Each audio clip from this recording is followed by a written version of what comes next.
I think that, and that's part of that scripture that you just talked about, the five, and he doubled it, and the one that had two, um, and it doubled, and the one that went and buried his, which means he sold into himself. He didn't invest nothing. And so I thank God. Um, did you talk about the credit? You talk about credit? Yeah, you talked about credit too. Yeah, I talked about it. Yeah. Basically, when it comes to credit, I feel like you have to have a plan. Strategy. That's the Yeah. word you. Again, yeah, you have a strategy with because of course you have your Dave Ramsey, and I brought this up, that he says he don't agree with using credit. He feel like he could buy everything cash, but Dave is a multimillionaire. He can Right. buy everything cash, and so it's a different perspective. So I can't say that. I'm not saying that he's right or he's wrong, but what I am saying is that if you're going to use credit, you need to have a plan with it.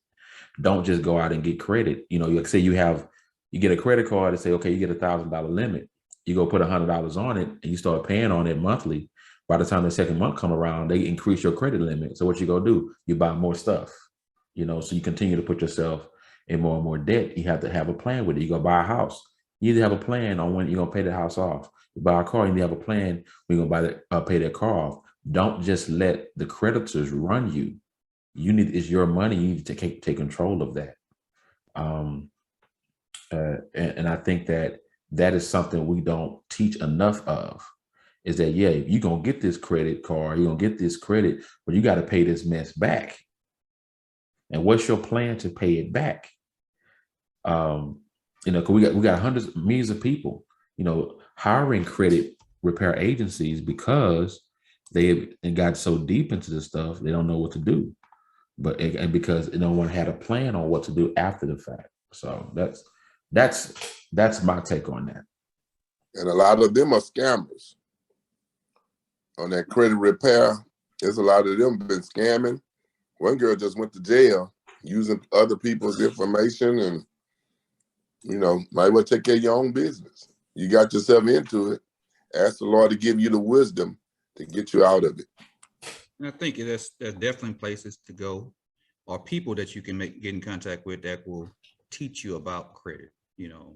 What it's composed of, how to build it, how to repair it, be it personal or business. So again, it's advantage. You like you said, you got to have a plan, you got to have a strategy, and you got to know how to use it. If you do that, you'll be okay. Yeah, and I think that's the key to me, in my mind, is having a plan with it. Don't just go out there and start buying stuff. Have a plan what you're going to use it with. So you want credit? Okay, you build your credit. You want an 800 credit score. All right, why?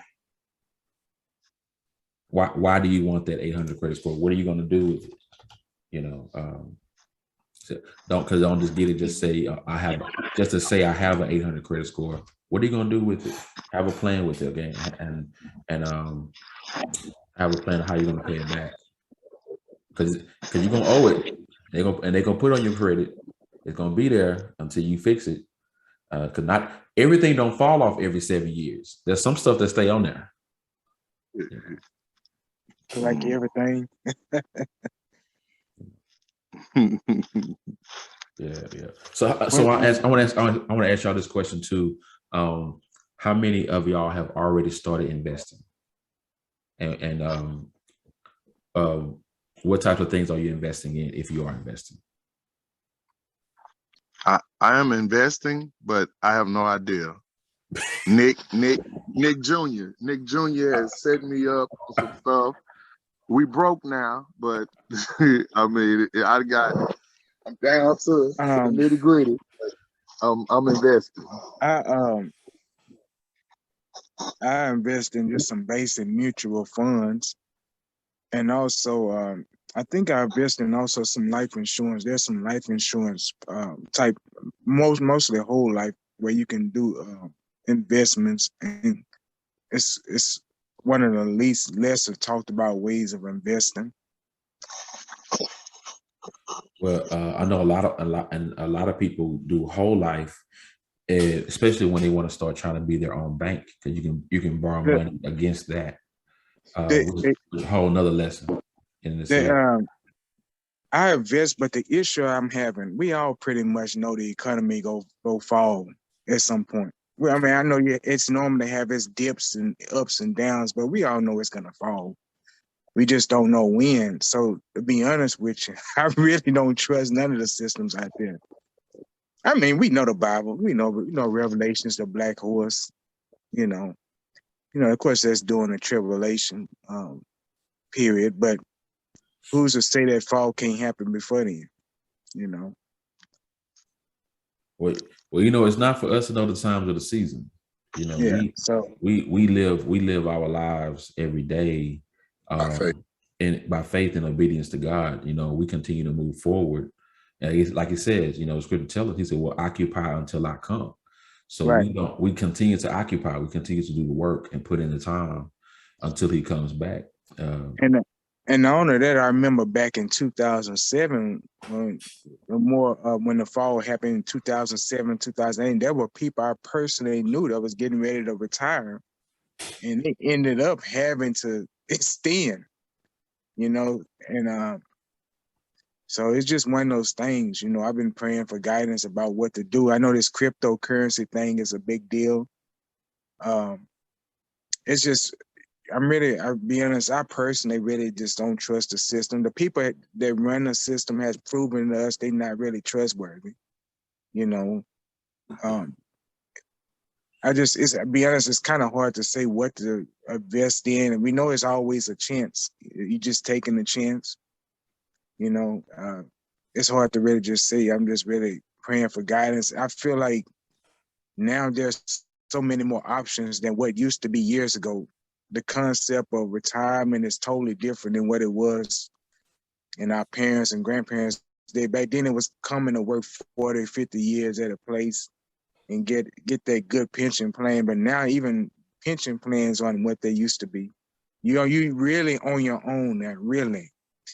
And you really have to self-educate. There's no school. There's no one person that can show you everything. It's really, the responsibility is really on us to really get out there and learn. We have to weed through the truths and I'm glad you put this course together. It's one of the steps to help, I know I said a lot, but I'm just being honest from my perspective. It's good. Well, honestly, man, as I study, read the word, and Pastor Dunn, you can jump in on this. I really haven't seen a true biblical justification for retirement. I know we have job retirement, but I haven't seen a sense of retirement for us. Because we still have the scripture that tells us, man doesn't work, don't eat. That doesn't mean job. It means work. So I haven't seen it in the biblical sense where we don't just have this retirement, or we should be working toward retirement. Pastor Dunn, hop in on this one. I mean, it's a couple of things that you're saying. When it talks to investment, I think, first of all, diversification. You got to diversify your portfolio. Right. You have to, you can't put all your money in one place. You have to be able to truly understand, okay, if I'm going to save, I mean, it's an old thing that you say, what, a rainy day fund, get my rainy day fund. Then, if I got this set up, I got my savings in there. Okay, what's next? I mean, real estate. What kind of real estate can I give me a couple properties?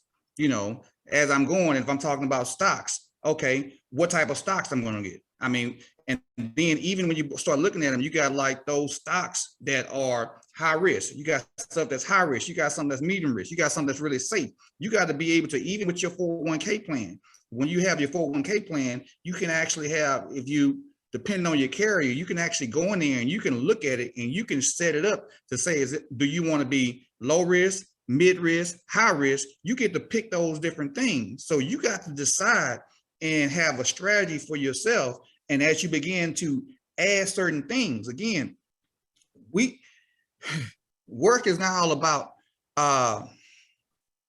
physically doing some stuff. You got to use this mind here. I mean, then you told me your first that we are creators.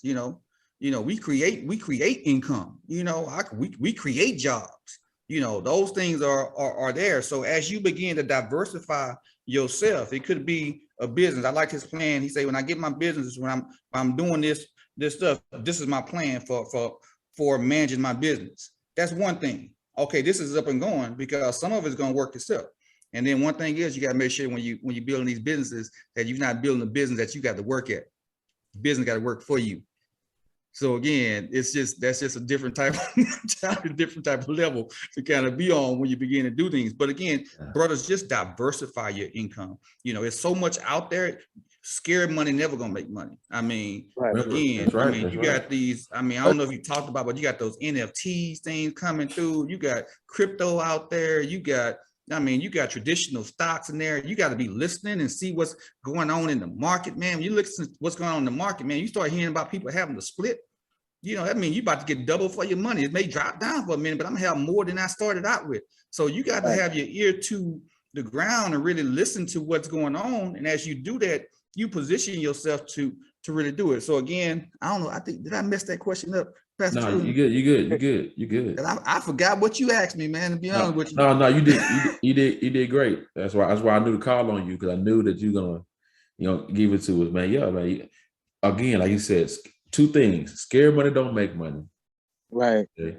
And you have to diversify. Remember, he said the reason why he did not invest in Luke chapter 19.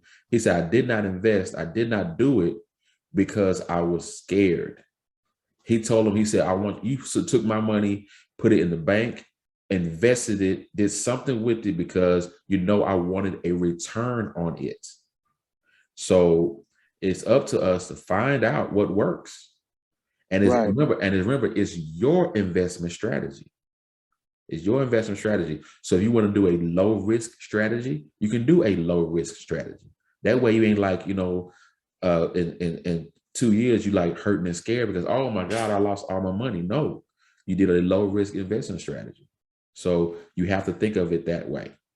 Hold on, scared money don't make money. Go ahead. And one scripture, Ecclesiastes 11:2. We always go back to Ecclesiastes 11:2. It says, what? New Living Translation. But divide your investments among many places, for you do not know what risk may lie ahead. Wow. He in that NLT. See, the KJV says, "Cast your bread up on the water, and after many days, it's going to return." Am I right? Is that right? But hold on. I'm gonna go to NIV. NIV says, "Invest in 7 ventures." Yes. All right. In 8. You gotta know what disaster may come upon the land. Diversify. So if I'm gonna get hit, I mean, that's just on that one ship there. I got some boats over here on the other side. So I ain't dead. Mm-hmm. I have he talked about it earlier, Pastor Rob. So I was driving, but I have money in Robinhood. I have money in Acorn. I have money in Prime America. I have money in my 401k at my job. So I got money, everything. And what he said was key was long term. You have to think long term. If the market dropped, and I was there when the market dropped, it just 2008. But look at me now. Right. From 2008 to 2022, it don't look nothing like it did because it dropped. And when it dropped, it dropped. But God had allowed me. I set the money in there. I wrote it out. You know what I'm saying? I did not touch it. It was like y'all was saying earlier, it split. And when them splits came and all that other stuff, and depending on who's in office and all that, that's how I look at it. I look at it long term. The power is in compound interest. Yeah. Albert Einstein said that compound interest is the 8th wonder of the world. In the history of stocks have always went down, but they've always recovered. That's why I say you got to have a plan for years. The reason why people are crying over crypto is because they thought they were going to be a millionaire in 6 months. And the stocks went down. But if to those who had 5-year plans, 10-year plans, they not scared. They're not running away because they looked at it for the long haul or the long term. Yes. So. And so I'm 5 years from retiring. What I diversifying another area is, like you said, I'm at risk. I'm operating at risk at my job in my 401k, but I'm slowly changing it. What had happened is I'm buying more bonds than stock. Okay. As you get closer to retirement, you're trying to retain more than you're trying to give out.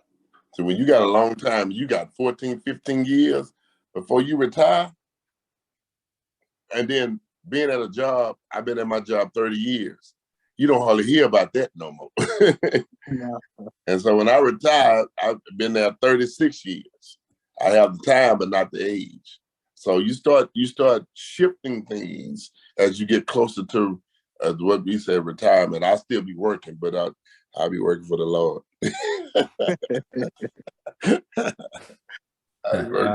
I'll still be working though. Yeah, so that's what I have. I might talk to Pastor Julian about some stuff, consolidating, because he was talking about, taking money out, the penalties and stuff like that. But then there's another word called rollover. You can roll it over to somewhere else and don't get penalized, but still got your money. So, yeah. Find out the information. Uncle Sam gonna get his money. Yeah, regardless. Uncle Sam get his money, man. Another thing, Pastor Diamond, with you getting close to that retirement age, estate planning, that's something that I'll encourage anybody, everybody that's getting close to that to really look at, where you actually begin to move into a place where you start protecting your assets. Yeah, that's what I say. In the bonds more than the stock. Yeah. Yeah, man. Yeah. Brother Carlos, you done hopped in on us, man. What's going on, brother? That's the millionaire right there. Yeah, man. And I receive it in Jesus' name. Hey, man, bring your camera on board, Doc. Get on the camera. We on cameras tonight. But yeah, man.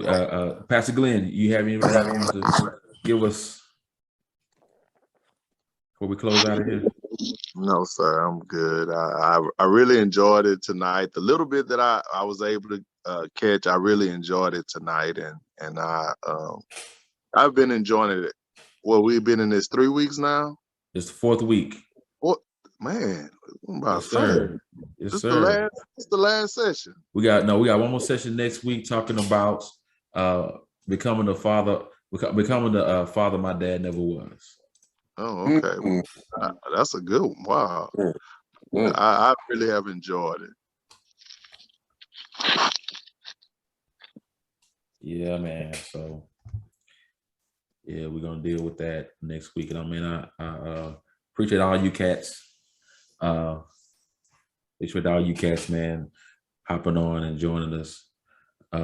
Minister Lewis has been on the battlefield with these convocations and carrying on, and I know how that go when you're on the convocation battlefield. Doing that, man. They got them going. They got them going, man. So yeah, but yeah, man. I'm grateful for all of y'all, man. Thank y'all for jumping on. Like I say, next week we're going to be dealing with us as brothers, men becoming the father our dad never was.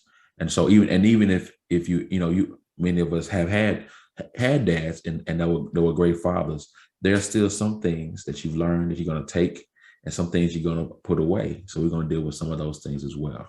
So we'll talk more about that next week. Hoping to have a good time. Bring your questions, your thoughts, your comments, and everything else, man. And nothing else. The bishop ain't spoke. Come on, Lewis. Talk to us. Talk to us. I don't know what to say, but I'll go back. Come on, Big Bang Hank. Investment. Oh, investments. I asked the question. Are you investing right now, and what type of things are you investing in right now? I do, but I'm not like a big aggressive. I just do my Roth and I max that out, every year. And then right now, just concentrating on retirement and 403B. So I'm 41. Yeah, 41. And so I'll be done in about 10 years. So I'll be 42 this year. So at 51, I'll be retiring at 51. Okay. Now, the difference between everybody know what the Roth is, right? Roth is when individual retirement account. Yeah, the Roth is when you pour into savings, pour into investments after taxes. Mm-hmm. So when you get your money, you won't be taxed again. Yeah, and I'm with. I mean, you can do it through any entity, but I'm with Fidelity. Okay.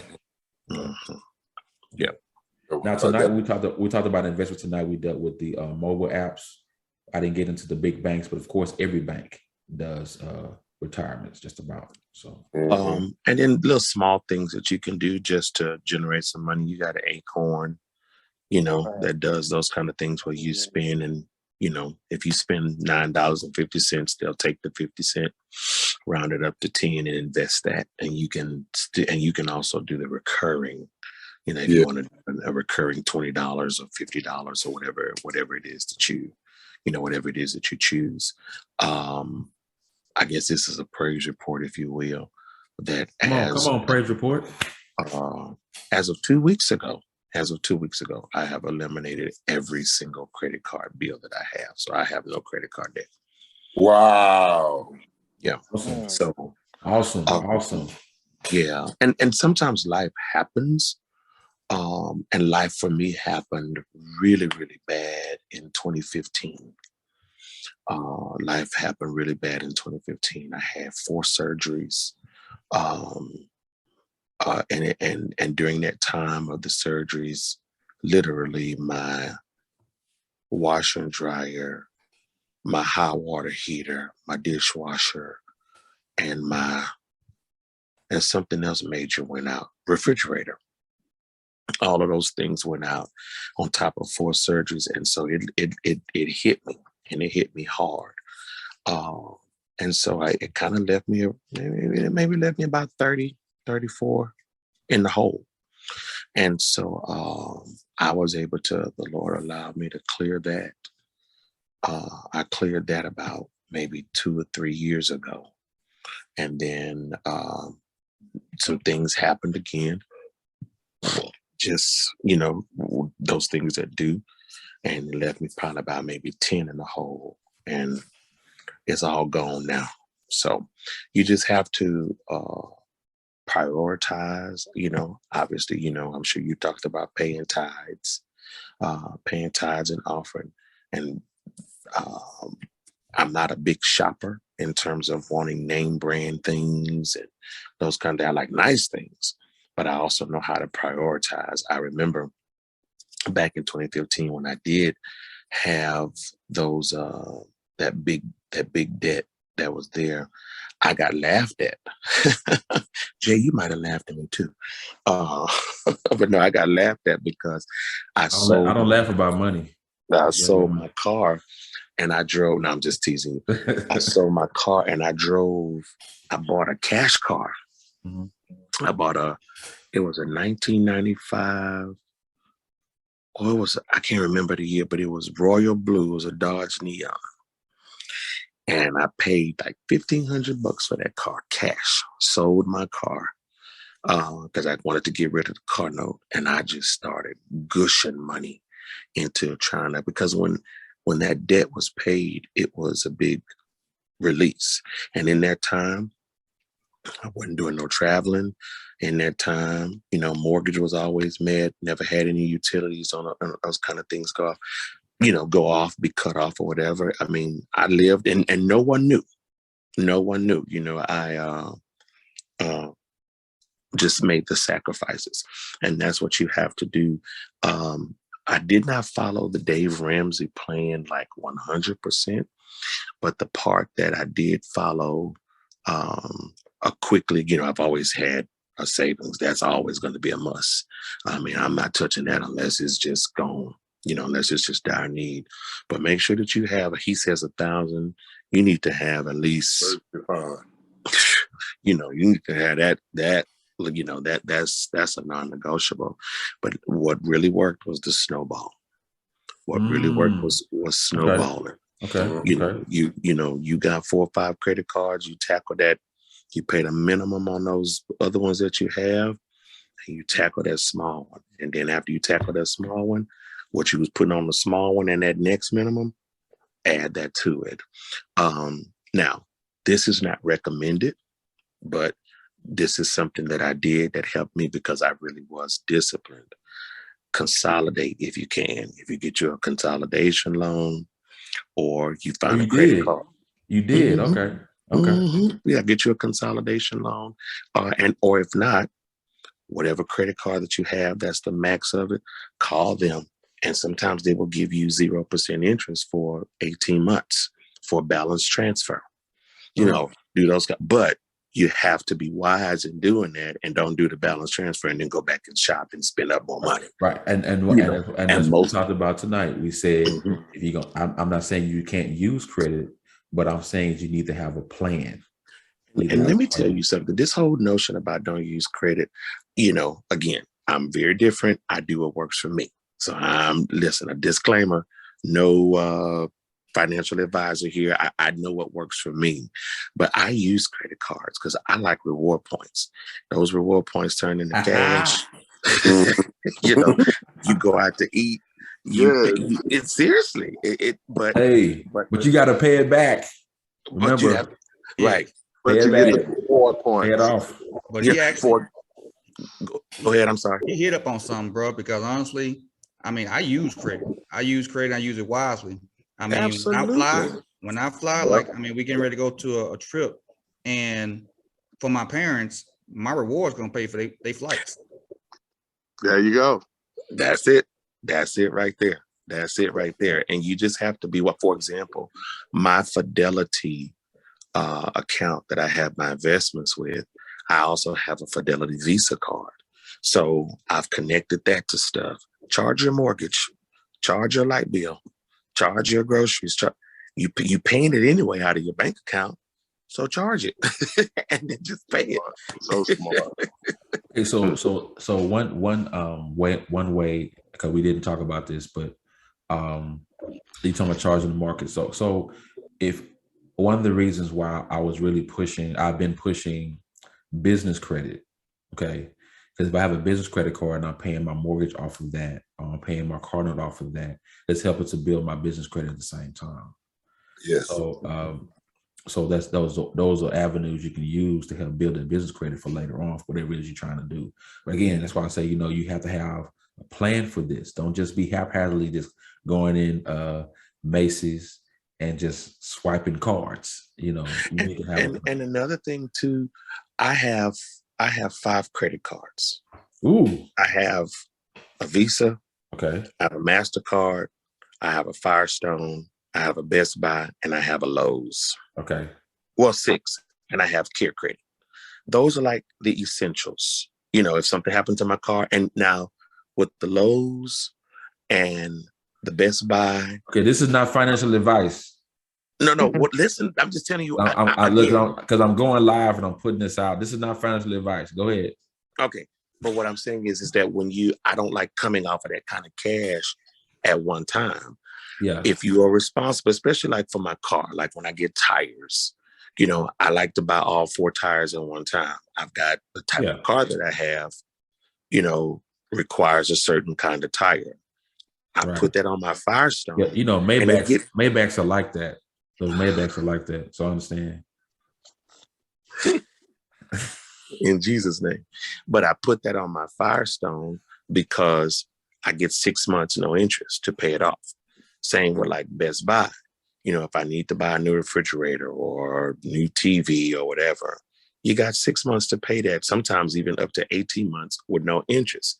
But the catch to that is make sure you pay it within that time frame, because if they give you 18 months and you don't pay it 18 months in one day, all of that interest it's gonna be tagged on, and they ain't knocking it off.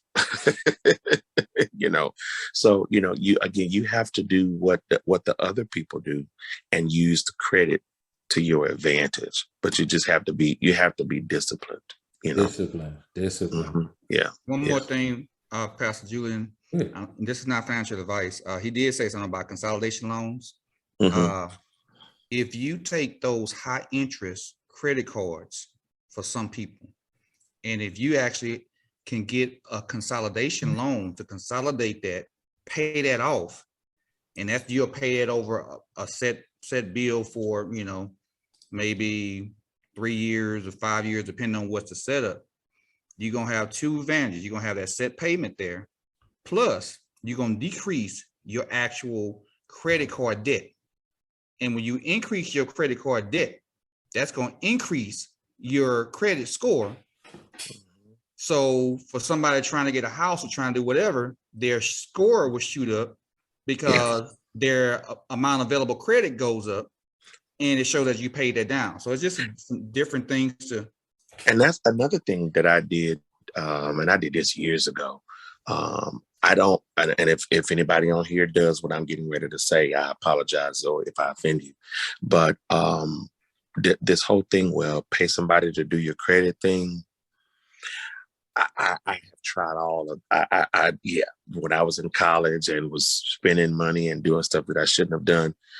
You pay your credit. I mean, you fix your credit by paying your bills and by paying them on time. There is no quick fix to getting, pay them $89 a month and they're going to take this off your credit. Number one, integrity. Because if you charge that stuff, go pay it.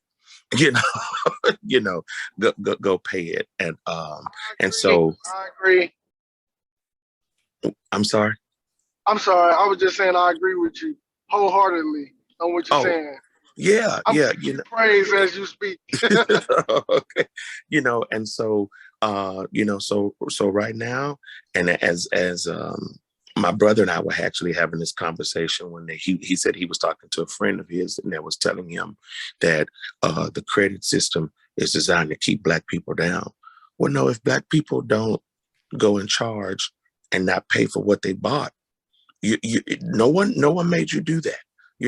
I can't help that your credit score is not what mine is. And I am proud to say that I'm in the 800 club, by the way. But, you make decisions. You chose to get that MasterCard and to go buy you some Jordans and not pay it. That's nobody's fault. But let me say this, though, because Black people are not the only people to have bad credit. Millions of people in the country millions of people have bad credit, but what I'm saying is the circle that I know. I'm speaking of what I know and people who I know, and most of the people that I hang around look like me. So so we've got to be mindful not to use this whole put this racial connotation and disproportionality to things for decisions that we're making, for poor decisions that we're making, and saying that is the system causing us to be. No, you made a choice because your credit. That's how, I don't know too many people who just have $700,000 sitting in the bank and can go buy them a $200,000-$300,000 house cash. I don't know too many people like that.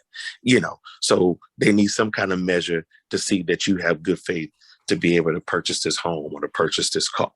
And so you got to protect. We've got to start doing things that protect us for our future and for what we have, or for the things that we want, to just make some better decisions and sound decisions